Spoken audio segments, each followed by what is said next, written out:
All right, lots of divisional matchups. We've got the Falcons going up against the Bucs in a game that doesn't matter. That's right. Yeah, nobody cares. Nobody cares. Neither of these teams is going anywhere for different reasons, though. Atlanta got everybody hurt. I mean, everybody. Their offensive line was leftover parts from very early on. They lost Devontae Freeman. Their defense is way more porous than it should be, but you know they're a team that's built around certain pieces on the offense working for them.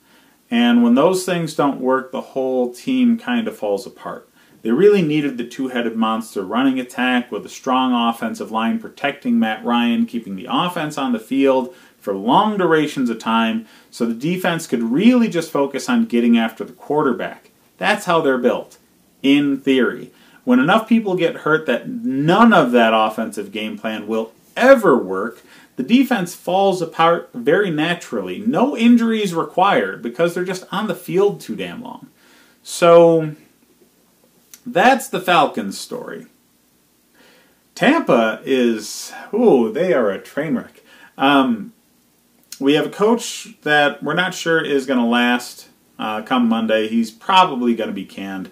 Probably not his fault. Probably Jameis Winston's fault for not turning into the franchise quarterback that he should have been as the #1 pick.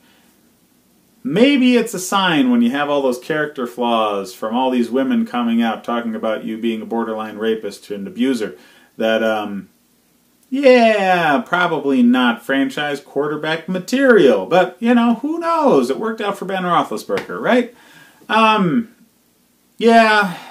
Winston had character concerns, no real talent or leadership concerns coming out of college football. But for whatever reason, that leadership never really carried over into the NFL. He's still, at best, a developmental project. He's still making the kinds of mistakes he was his rookie season.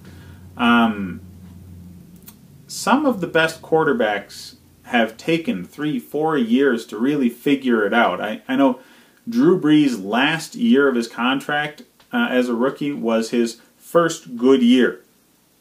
And then he tore up his shoulder. So, yeah, they got rid of him, and the Saints got lucky. Picked him up, and he healed well, and he was on fire for the remainder of his career. So maybe something like that can happen for Winston. I don't see the rest of his career in Tampa. I think they're going to get rid of him. I think they should. He needs a wake-up call. He needs to be shown that his natural talent that he's had barely cultivated, really, isn't enough. And he really needs to put the work into the game in order for it to translate to wins. So if they get rid of him in the offseason, it will be the best thing for his career. Mark my words there. As his only chance to fully develop. He needs a kick in the ass to really figure it out. He's not the only player who's needed that. Chris Carter needed that. If the Eagles didn't release him, he may never have developed into the Hall of Fame receiver that he ended up being. So he'll be the first one to tell you that the Eagles cutting him was the best thing for his career. That's the kind of thing I think needs to happen for Jameis Winston, for him to truly wake up out of this funk and get his shit together. But I don't think that's really going to happen for him.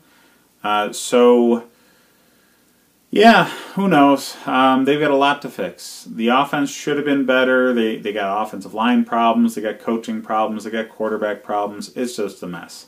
This game doesn't matter. I'm taking the Bucs just because they're at home and nobody should care about whether or not they win or lose this game. But yeah, I'm only taking the Bucs because I really got to pick somebody.